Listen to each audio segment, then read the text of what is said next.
అమరావతి డైరీస్లో మరో ఎపిసోడ్కి స్వాగతం. ఎండ, విపరీతమైన ఎండ, తిరిగి మేము ఇలా తయారయ్యాం.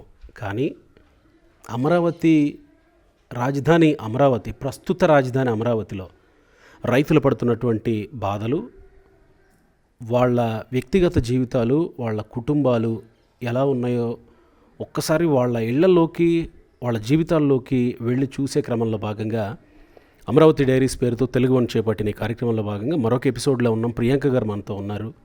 ప్రియాంక గారు నమస్కారం. నమస్తే అండి. ప్రియాంక గారు,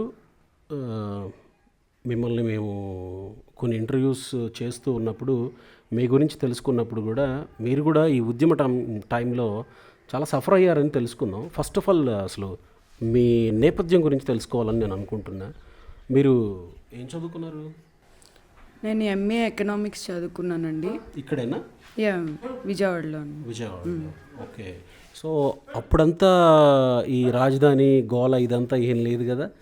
అప్పుడు వచ్చి అంటే ఎంఏ ఎకనామిక్స్ అంటే 2014కి ముందే అనుకోవాలా? 2009లో కంప్లీట్ అయిపోయింది. 9లోనే కంప్లీట్ అయిపోయింది. Very good.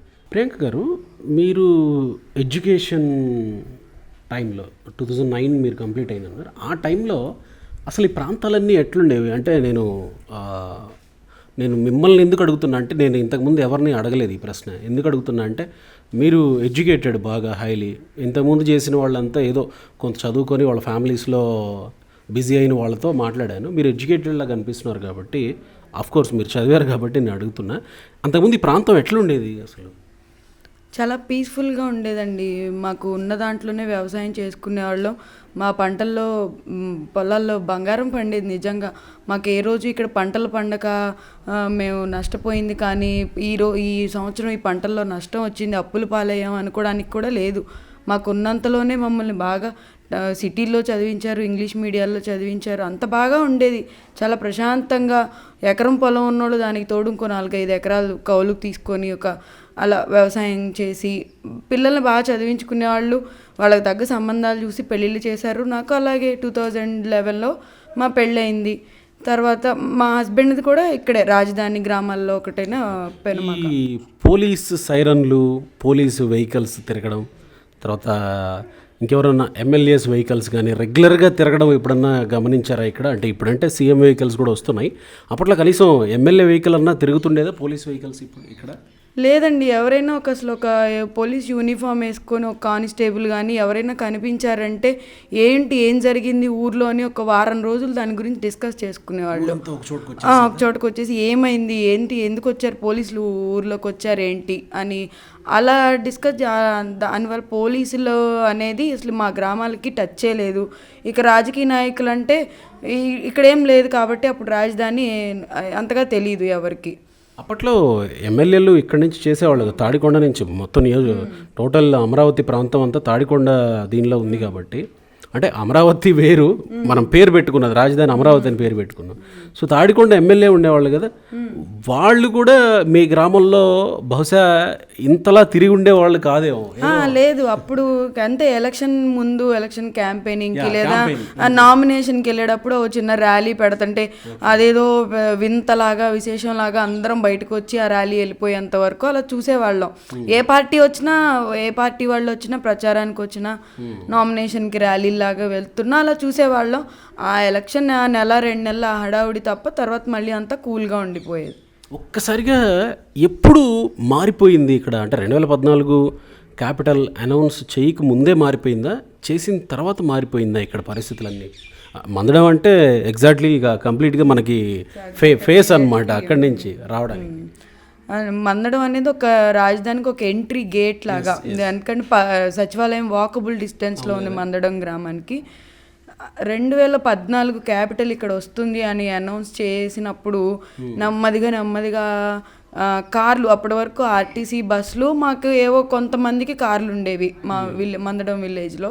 ఆ కార్లు తిరుగుతూ ఉండేవి. అమరావతి గుడికి వెళ్ళే వాళ్ళు కానీ అలా కార్లు చూసేవాళ్ళం. ఇక 2014 క్యాపిటల్ అనౌన్స్ చేసిన తర్వాత ఎక్కడెక్కడ కాస్ట్లీ కార్లన్నీ, బెంజ్లు, బిఎండబ్ల్యూలు అన్నీ రావడం స్టార్ట్ అయ్యాయి మా ఊర్లోకి.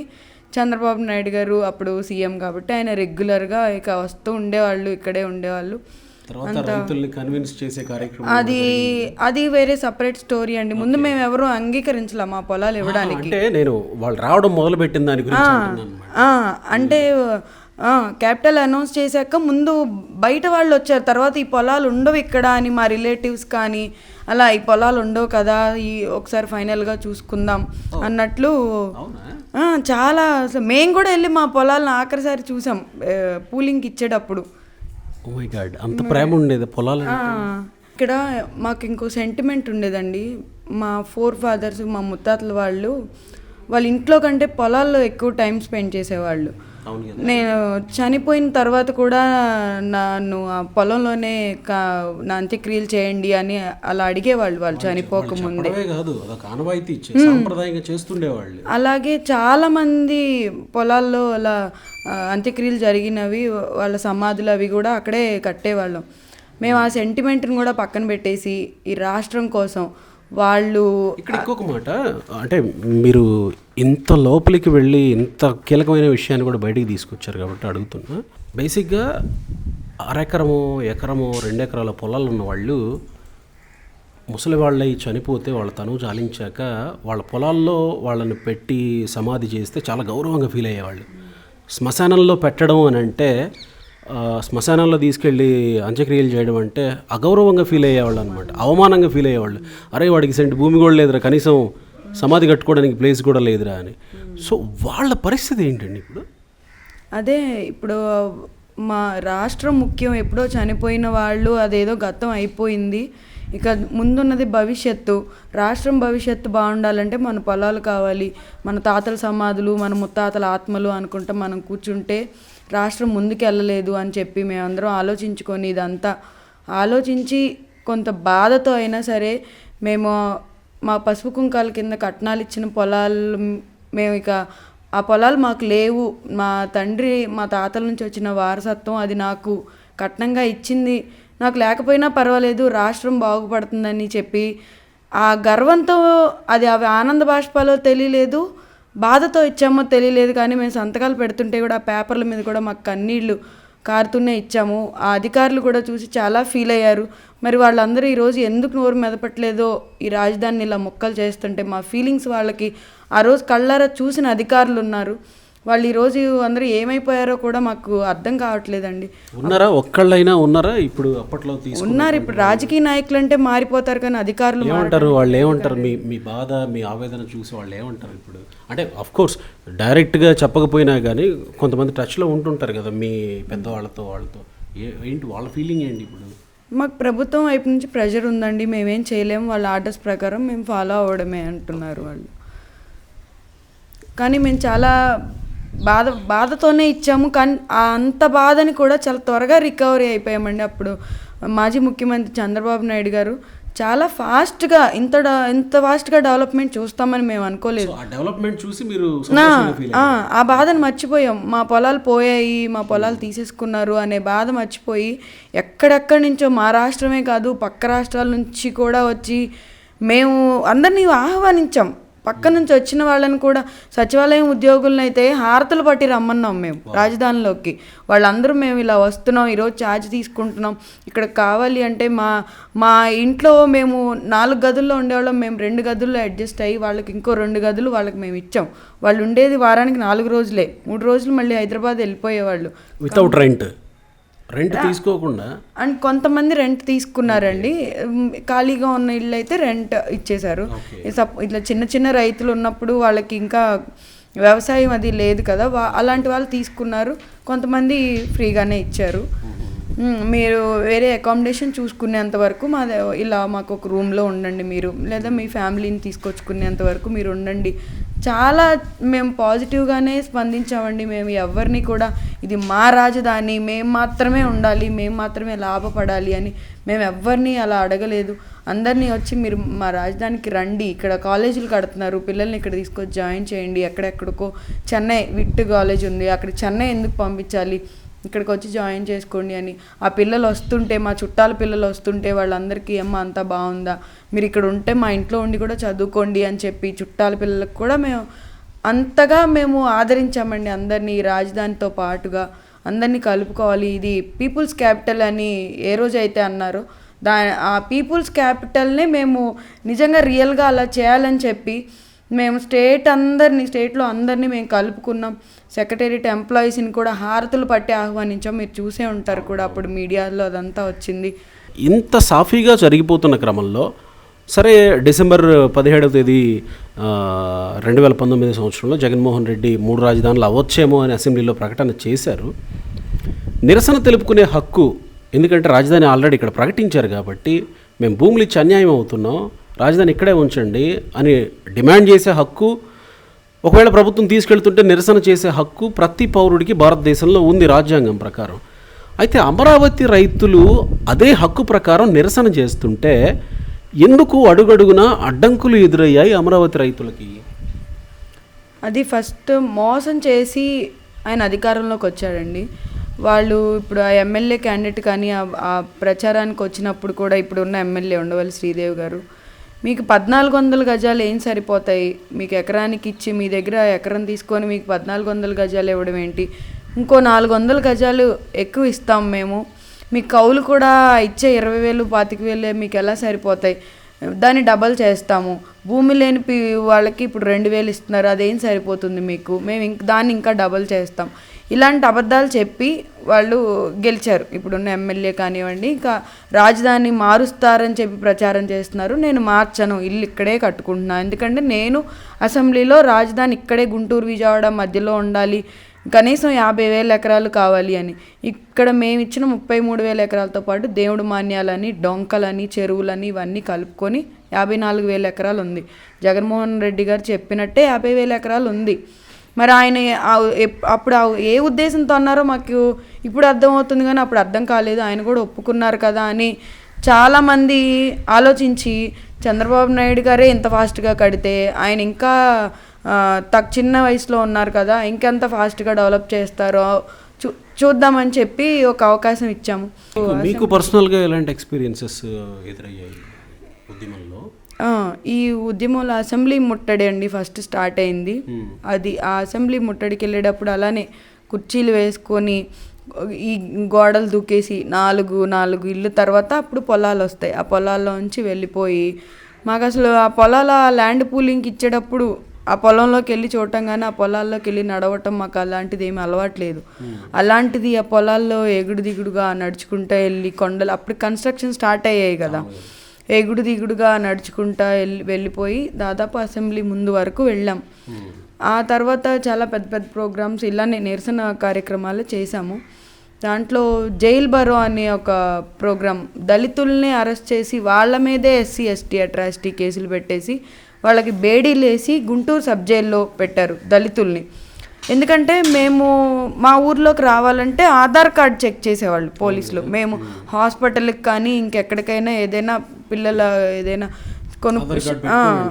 వెళ్ళాల్సిందే. మేము ఆధార్ కార్డ్ మళ్ళీ మేము ఊరు నుంచి బయటకు వెళ్తున్నా, ఊర్లోంచి లోపలికి వస్తున్నా ఆధార్ కార్డ్ చూపించుకొని రావాలి, మాది ఈ ఊరేనండి, మేము ఈ ఊరికి వస్తున్నామండి అని. ఎందుకంటే కొత్త వాళ్ళు ఎవరిని అలో చేసేవాళ్ళు కాదు, అంత భయంగా ఉండేవాళ్ళు. గవర్నమెంట్ 144 సెక్షన్ కంటిన్యూ అది ఆయన అసెంబ్లీలో ప్రకటన చేసిన దగ్గర నుంచి 144 సెక్షన్ 30 రెండు ఉండేవి. సో ఆధార్ కార్డులు చూపించేవాళ్ళం.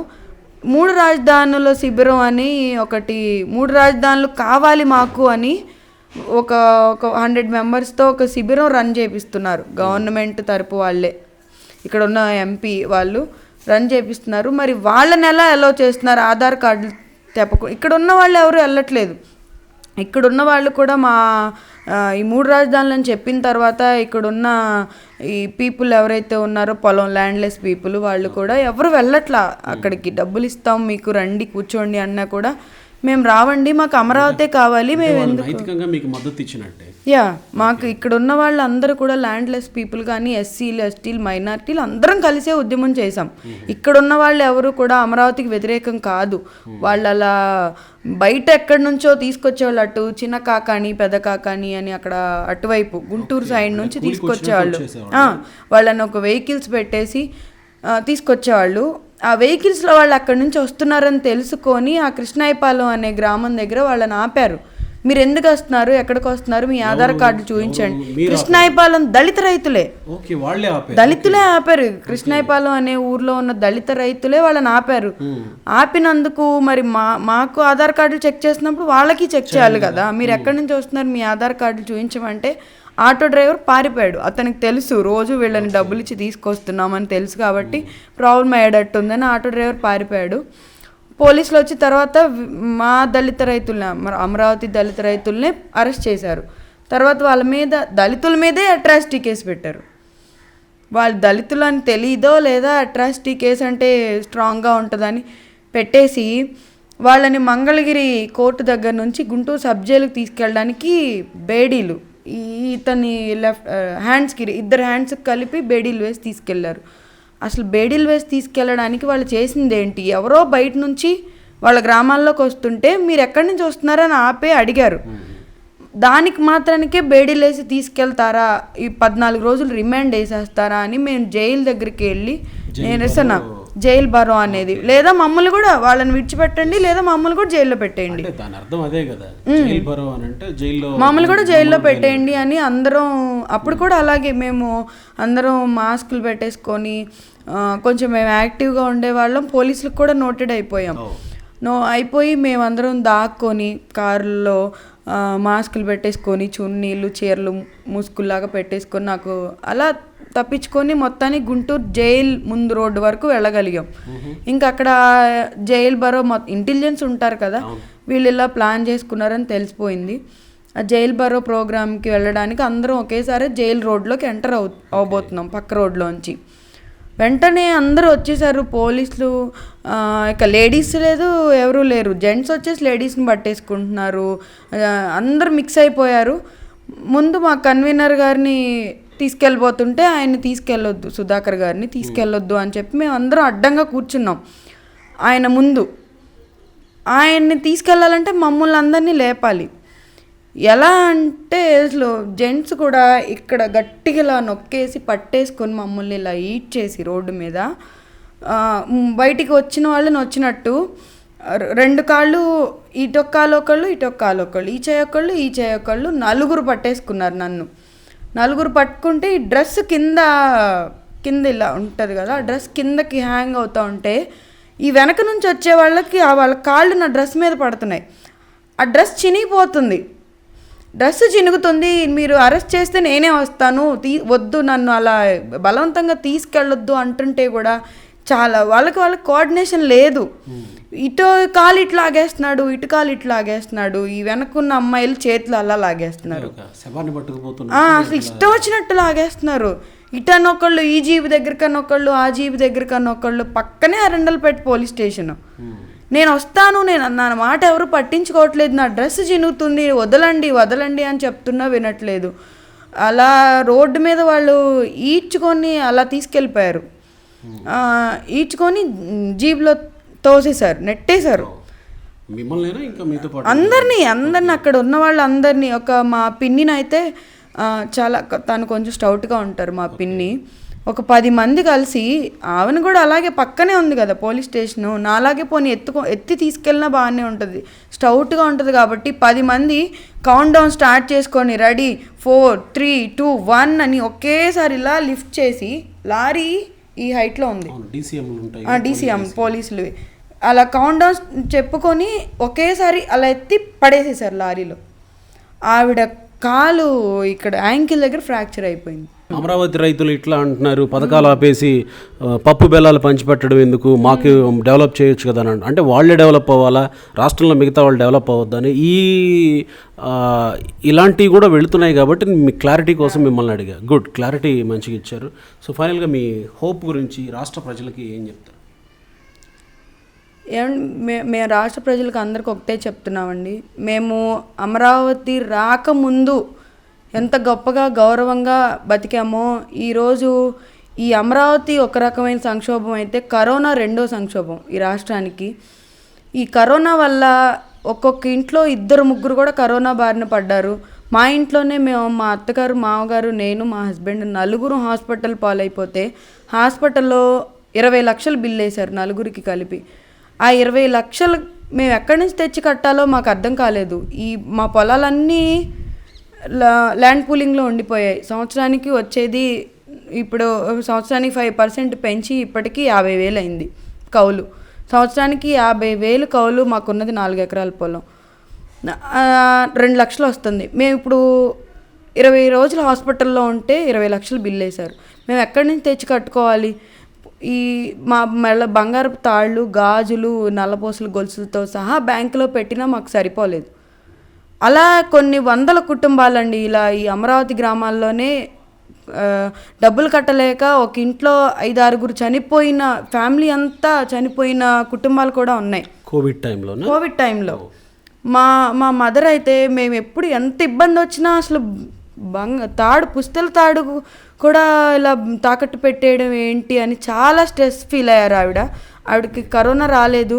అలా ఆలోచించి మా డాడీతో డైలీ డిస్కస్ చేసేవాళ్ళు. మేము హాస్పిటల్లో ఉన్నప్పుడు మమ్మీకి సడన్గా హార్ట్ అటాక్ వచ్చి చనిపోయారు. మా అమ్మ ఇంత హెల్తీగా ఉండే ఆవిడ హార్ట్ అటాక్ వచ్చి పోవడం ఏంటి అని మా కరోనా వచ్చి డిశ్చార్జ్ అయ్యాం, ఇంటికి వచ్చాం. పొద్దున్నే డాడీ ఫోన్ చేసి మమ్మీ పోయిందని చెప్తే కరోనా వచ్చింది మాకు కదా, మమ్మీ పోవడం ఏంటి అంటే మమ్మీకి కరోనా రాలేదు. రాకుండానే ఏమైందని షాక్లో ఉంటే మమ్మీ అంత్యక్రియలు అన్నీ అయిపోయిన తర్వాత నాన్న చెప్పింది ఏంటంటే నాన్నకి ఇచ్చాం గోల్డ్ బ్యాంక్లో పెట్టి మాకు డబ్బులు హాస్పిటల్లో కట్టాలి అని. అది మమ్మీ రోజు మేము మాట్లాడుకుంటా మమ్మీ బాధపడేది. ఏ రోజు కూడా పుస్తల తాడు బ్యాంక్లో పెట్టుకునే పరిస్థితి రాలేదు. ఎందుకంటే మా ప్లాట్ బ్యాంక్లో పెట్టడానికి చాలా ట్రై చేసాం. మాకు వచ్చిన రిటర్నబుల్ ప్లాట్ పెట్టుకోలేదు ఎవరు. అవి అమరావతి ల్యాండ్స్ ఎవరు బ్యాంక్లో పెట్టుకోవడం మానేశారు. మా మమ్మీ చాలా బాధపడేవాళ్ళంట. డైలీ మా డాడీతో చెప్పి ఇదేంటి పరిస్థితి వచ్చింది, ఈ కరోనా ఏంటో, ఈ ఉద్యమం అని అక్కడ ఇక్కడ తిరిగి కరోనా వచ్చింది. ఈ కరోనాకి కనీసం ఆ అమ్మాయి మనకిచ్చిన తిరుగుతుంది కానీ సర్లేమ్మ రాష్ట్రం కోసం చేస్తున్నావు ఉద్యమం అని ఊరుకున్నాము. ఎంత చెప్పినా కన్విన్స్ చెప్పినా వినలేదు. ఉద్యమం కోసం వెళ్ళింది, కరోనా తెచ్చుకుంది. హాస్పిటల్ బిల్లు కట్టలేక ఈ బంగారం బ్యాంక్లో పెట్టేయడం ఏంటి అని ఆవిడ డైలీ ఆలోచించేవాళ్ళంట. మరి ఆ స్ట్రెస్ ఫీల్ అయ్యారో ఏంటో తెలీదు. చివరికి మేమేదో ప్రాణాలు ఇస్తాం ఉద్యమం కోసం అని మేము చెప్పుకున్నాం కానీ నా తల్లిని నేను పోగొట్టుకుంటాను, నా తల్లి లేకుండా ఉండాల్సిన పరిస్థితి వస్తుందని నేను ఏ రోజు అనుకోలేదు. అలాంటి కుటుంబాలు ఎన్నో ఉన్నాయండి. 29,000 కుటుంబాలు. ఇలాంటి పరిస్థితి ఎవరికి రావద్దు. ఇది ఒక్కొక్కరిని కదిలిస్తుంటే ఒక్కొక్క కొత్త కథలు, కొత్త వాళ్ళ అనుభవాలు, కథలు అని ఒక మాటతో కొట్టిపారేయటం కాదు, వాళ్ళ అనుభవాలు వింటుంటే కళ్ళు చెమర్చక మానవు. ఊరికే రాజధాని ఉద్యమం జరుగుతుంది, నగలేసుకొని కూర్చుంటున్నారు పెయిడ్ ఆర్టిస్టులు, రియల్ ఎస్టేట్ వ్యాపారులు. ఇవి ఏవి తెలుసుకోకుండా అలా మాట్లాడే వాళ్ళకి కనీసం ఇలాంటి వీడియోస్ చూసినప్పుడు, ఇలాంటి గాథలు విన్నప్పుడు వాళ్ళలో ఒక రకమైన మార్పు వస్తుందేమో, ప్రభుత్వంలో కూడా ఒక రకమైన కదలిక వస్తుందేమో అనేదే మా ఈ చిరు ప్రయత్నం. ఇది అమరావతి డైరీస్లో భాగంగా ప్రియాంక గారి పేజ్ నుంచి ఈ స్టోరీ.